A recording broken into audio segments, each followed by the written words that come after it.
¿Qué pasó dentro del accidente? ¿Qué sucedió en Sacaba específicamente? Hay muchas hipótesis, muchas cuestionantes.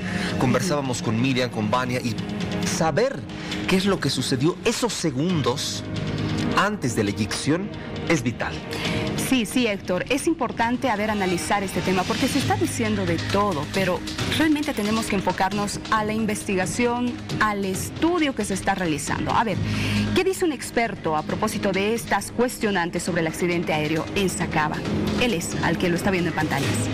Hemos conversado con él y nos da algunas hipótesis, hace comparaciones y la relación sobre el trabajo y vuelo de estas naves militares. Por ejemplo, ¿tú sabes, Héctor, cuánto de vida útil tiene este avión?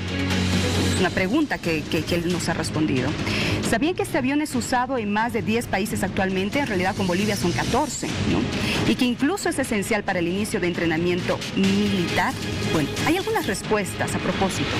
Tiene una vida útil hasta de 25 años, pero han sido fabricados en 1990. Entonces, ya estarían superando su vida útil, ¿no es cierto? Por otro lado, son de excelente capacidad, sí, pero son muy ligeros. ¿Eso qué significa? Que las ráfagas de viento, la corriente del aire justamente pueden hacer que estas aeronaves justamente pierdan el equilibrio, por así decirlo. ¿Para qué pudo haber sucedido? Ya con todo este tiempo, cuando hacemos la referencia a la vida útil, cuando hacemos referencia al tema del ensamblaje, en qué momento fueron traídos a Bolivia, ¿qué más dijo el experto? Se están manejando sí varias hipótesis. La primera especifica lo siguiente.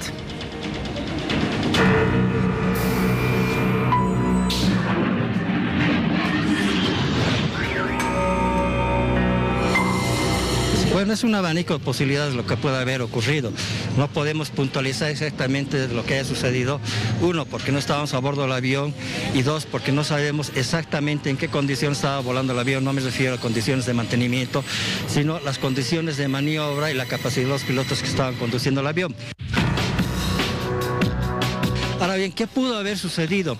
Mire, pecando de soberbio, yo he podido analizar con gente que vuela estos aviones, porque son 12 países que están volando este aparato, entre ellos Venezuela, Surinam, Namibia, Pakistán, Egipto, etcétera, etcétera. Y la conclusión, por lo que vemos las imágenes del aparato, los que los vecinos logran grabar, y los vecinos atestiguan además que antes de la caída del avión se escucha una detonación, una explosión, lo que significaría que ha sido problema de motor. ¿Por qué problema de motor? Porque lo único que en este tipo de aviones que puede explosionar en pleno vuelo es el combustible. Y el combustible actúa a través de un compresor que viene adjunto a la turbina del avión. Entonces es posible que haya sido esto un desperfecto en la inyección de combustible que haya afectado al compresor y el compresor a la turbina del avión, y así se ha producido la explosión. Esta explosión obviamente ha emanado gases que son expulsados por las toberas del avión, y esto ha impulsado un poco más al aparato. Por eso vemos con cierta velocidad que va cayendo, va descendiendo.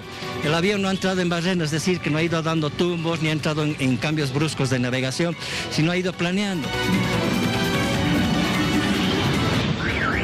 Bueno, ahí está, ¿no? La explicación. Ahora, Héctor, se dice que en 18 días podemos tener un informe.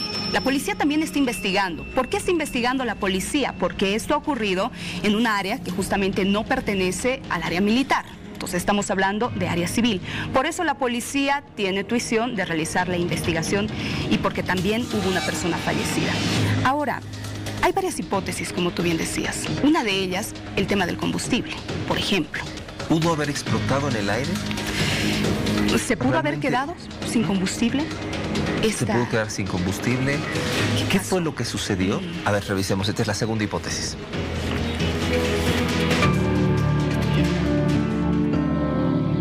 ¿Qué es lo que ha ocurrido, por favor?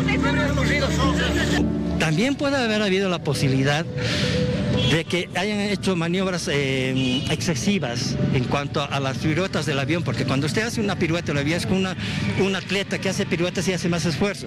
Lo mismo pasa, han habido muchos accidentes en Bolivia donde los pilotos han exagerado y se han quedado sin combustible, como el accidente de Lamia, por ejemplo, varios aviones T-33. Si yo soy valiente, puedo ir con 100 litros de Cochabamba a La Paz en mi T-33, salto Lillimán y se acabó, y se estrellaron después. ¿Por qué? Porque no les alcanzó el combustible.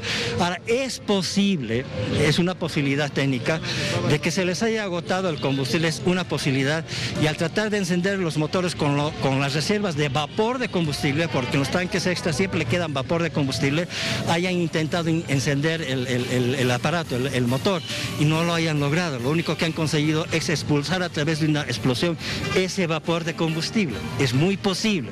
¿Qué puede explosionar en un avión en vuelo si no está armado? Porque si hubiesen sido las armas que explotaban, el avión no existía, se deshacía en el aire, ¿de acuerdo? Lo único que puede explotar en un avión, si está muy cargado de combustible, es el mismo combustible. Todavía hay que esperar, ¿no? Hay que esperar estos estudios porque, claro, hay mucha susceptibilidad. Hay susceptibilidad. Hay susceptibilidad. Dentro de la conversación que sostuvo nuestro periodista John Guzmán con el experto, nacen algunas preguntas. Por ejemplo, ¿pudieron estrellar el avión en otro lugar? Si tuvieron tiempo para inyectarse, ¿por qué el avión se estrella en una casa? Y también hay otra pregunta. ¿Por qué volar en este tipo de lugares y no es en otros donde no haya población, donde no haya gente?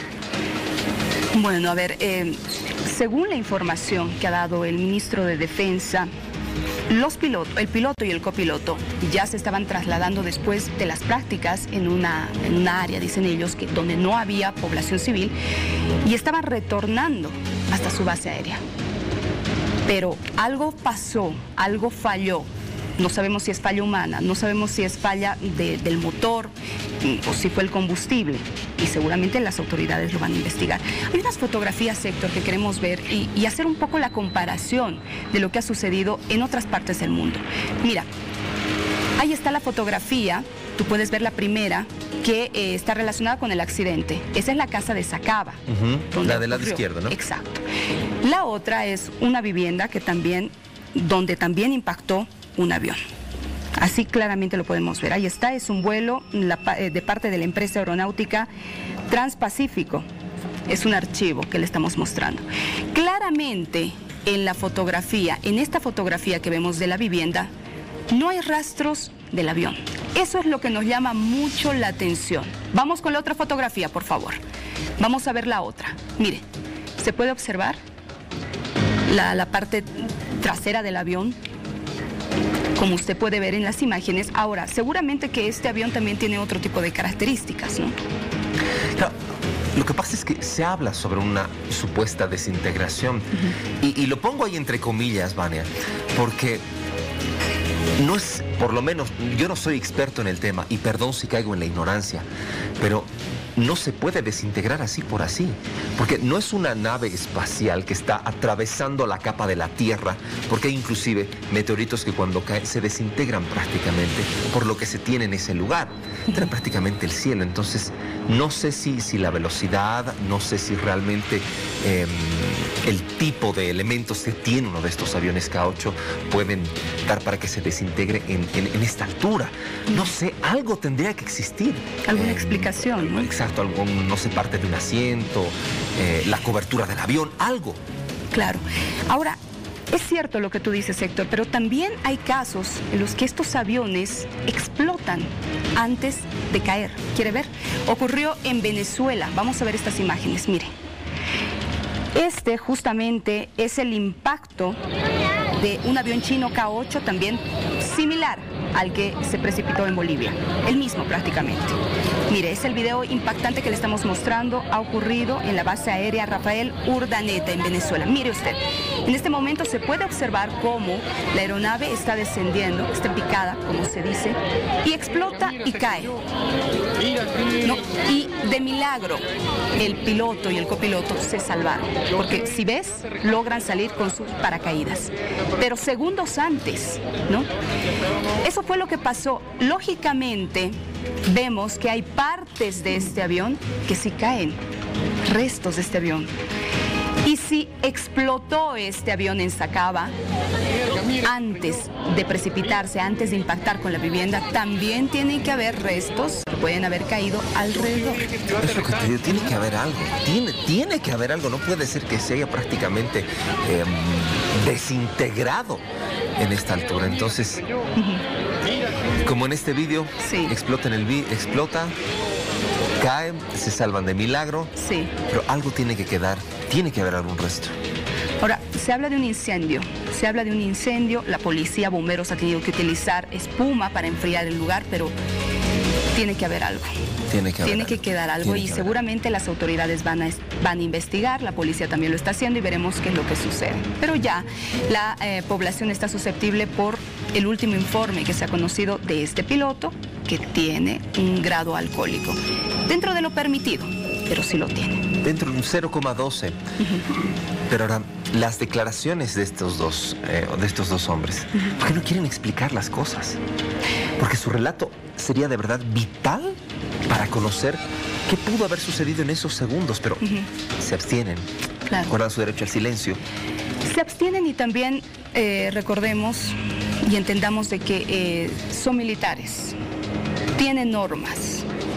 Me imagino de que han habido instrucciones de sus superiores para que ellos no puedan anticiparse a verter declaraciones. Me imagino que por ese lado va la situación.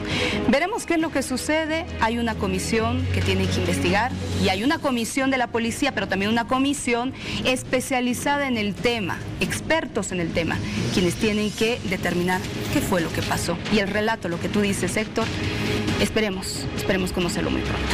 6 de la mañana, 48 minutos. La investigación continúa y nosotros también.